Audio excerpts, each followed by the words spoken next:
Going forward, videos are going to be educational in nature to everyone, unit owners, board members, and staff. As long as you're doing it by the book and not skipping steps, we'll get along just fine. Games and lies of any kind will not be tolerated. If lines are crossed, there will be attempts to quietly resolve them. If there's a rising number of grievances or repeated grievances that get ignored or resisted, you will be called out. If there's an emergence of pattern behavior from any board member that is harmful to this community, you will be called out. If there's an imbalance and overconcentration of a few board members that ignore or even worse, chastise the dissent of other board members or preclude other board members from communications or official records that they are entitled to, you will be called out. To be clear, I'm not talking about the association I belong to, but to all associations. And lastly, a reminder that our Recreation Association comprised of 17 boards of governors from the 3 associations, and those 17 decide which 8 of them constitute the Recreation Board. If any of the 8 Rec Board members preclude or prevent access to communication information or official records to the other 9 members of the Recreation Association, excluding, of course, any records protected by the lawyer-client or work product privilege until the conclusion of litigation or proceedings, you will be called out. And lastly, if any board member instructs any staff to ignore, delay, or not respond to any official record requests by any unit owner, which is effectively coercing staff to break the law, you will be taken out by recall or election. I am no longer a lone voice. There have been dozens upon dozens of unit owners that have reached out, share this sentiment, and stand side by side. This wasn't about the election. It is about the misdeeds of a few that have woken up the silent majority and can report to you that the majority is not so silent anymore. If you scoff at this message or think it's a joke, it's your prerogative. If you choose to ignore this message, in the long run, it will be at your peril. This message is not meant to be antagonistic. It is simply a warning of what will no longer be tolerated. I am open to working with anyone who is in good faith, sincere, and wants to do it by the book. With that said, let's get started. If an association really wants to get it right, they can start by prioritizing access to official records. With proper implementation, there would never be a need for a unit owner ever to have to make an official records request ever again, assuming they have electronic access. Condominiums are governed under Chapter 718 of Florida Statute, Section 111. Paragraph 12 is where all the action is, the official records that we're entitled. I'm not going to do this exhaustively, only the stuff that would matter the most. I'm going to go through it kind of high speed. The easy ones that we already have and are probably non-issue are declaration, bylaws, articles of incorporation, current rules of association, minutes, agenda. We're spotty. They're up there. They're sometimes delayed. Do better. They try to be on it. Again, these are my experiences, mostly QCA side and rec side. I cannot answer to Britannia or Catania. That's on you to measure how good you think they're doing over there. Current insurance policies, where are they? I don't see them up there. Put them up there. Any management agreements, leases, any kind of contracts that we're signing that, reflect anything that we ultimately have an obligation or responsibility to need to be up there. If the association owns property, any bill of sale transfer of that, accounting records, obvious. Now it gets more specific. We're entitled to itemized detailed records of all receipts and expenditures. The accountants, they give detailed 50, 60-page reports each month, but they only post, say, the summary sheets, the top 8. There's another 50 some odd pages, and some prior boards had published it all, others block it for whatever reasons. If you're going to keep it and you want to keep it paper only, you better be quick to have that available when anyone comes into the office. And I see no reason why that is not online. Anyone feel free to jump in if there's a good reason to it. Please explain to me why it's not available, why you do summary only. Monthly, quarterly, showing balances for assessments, who's paid, what's due, all audits, structural integrity reserve studies, financial reports, all contracts, work to be formed, including bids. Bids for work to be formed are also considered official record. They have to be maintained at least 1 year after the receipt of the bid. I've never seen a bid published anywhere. I've never been handed bids, okay?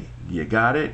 We need to post the bids too, everyone. Let's see. Even though rental records, it's probably none of our business. These are just listing official records or exceptions of what ultimately we can access or not. Structural and life safety inspection stuff. Again, bids for materials, equipment, or services. We are entitled to all of that, no questions asked. And in the broadest sense, I love this subparagraph 18. This really sums it up what we're ultimately entitled to. Think of it as a giant umbrella. All written records of the association that aren't included and named, as we just mentioned some, that are related to the operation of the association. Remember that.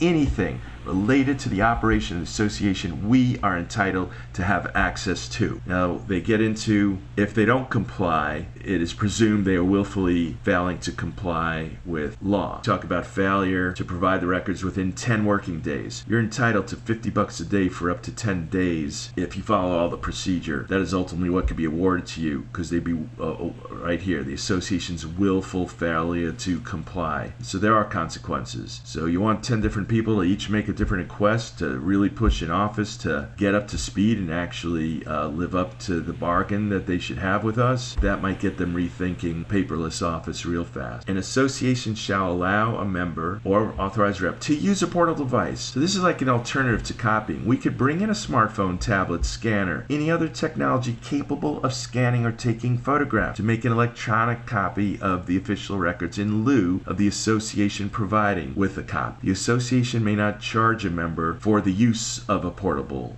device. Now then it gets into the exclusions, the things where not accessible unit owners. Again, I'm not going to cover every last thing. A lot of this is obvious. Lawyer-client privilege, work product, until the conclusion of litigation or proceedings. None of our business, the approval of lease, sale, transfer, personnel records, payroll, health records, medical records of unit owners, a lot of the contact information, social security, driver's license, etc. All common sense stuff. I don't want to dwell too much on the exclusions and move on to the website portion that had been amended in recent years. And this should explain why we'd never have to make a document request again. The association is really doing their job and had a priority. You can see this down here. By January 19th, condominium with more than 150 units shall post digital copies on a website and make it available through an application that can be downloaded on a mobile device. Before we go there, it's really interesting. Look at this subparagraph before. It's relevant only because there were recent elections. So this is a reminder, like right now, since it's timely, any outgoing board or committee member must relinquish all official records and property of the association in his or her possession or under his or her control to the incoming board within 5 days after the election. So we're 3 or 4 days after election. Hand over the documents. Anything you are holding on, hand over it. If you're an outgoing member, hand it over. Enough said on that. Let's move into the website. A lot of this stuff is similar. They talk about the requirements for the website itself. Let's assume conduct control. Again, I don't know what Britannia or Catania uses. Rec and QCA use conduct control. Meets all these requirements. Getting down to the current copy of documents posted in digital format. And a lot of them are similar to what we just covered in the older paper version, right? This is a recent amendment to 111 of the statutes, 718. So we're seeing the same thing. Bylaws, rules of the association. Here we go. I just want to point this out. This is what should matter most to most of us. A list of all contracts or documents the association's party, after bidding for the related materials, equipment, or services, has closed. A list of bids received by the association within the past year. Summaries of the bids for the materials, equipment, or services exceeding 500 must, not maybe, or should be, must be maintained on the website or application for a year. In lieu of summaries, complete copies of the bids may be posted. They're making it easy to do summaries, but you know what? Let's go above and beyond. I'm tired of minimum requirements and playing games. You could do better. It helps us all in so many ways by getting this out there. Moving on, annual budget. Again, this is obvious stuff. They do reasonable with that, right? So there's some things they do take very seriously and they do get right. But all this other stuff is just as important. Contracts or transactions between association, any director, etc., officer, any contract regarding a conflict of interest or possible conflict of interest should be provided. We've seen some of that. Contracts that are a possible conflict of interest. Where are those? Then this gets into meetings and agendas and noticing. That stuff we do pretty good. Some agenda items are so broad they say nothing and are an issue. I could present that maybe in other videos. Some things are laughable what we do here. That could be improved. Again, notice of board meetings, structural integrity, reserve study. Really the big stuff are contracts, bids, okay? Contracts and bids, receipts, expenditures. We have a right to all of it. And it makes it more efficient. To strive for a paperless office is really the only way you could meet all this. I'd really like to see it change in all these associations, that it's in everyone's best interest to make this a priority. And with that said, let's call it a wrap for now. Have a great day ahead.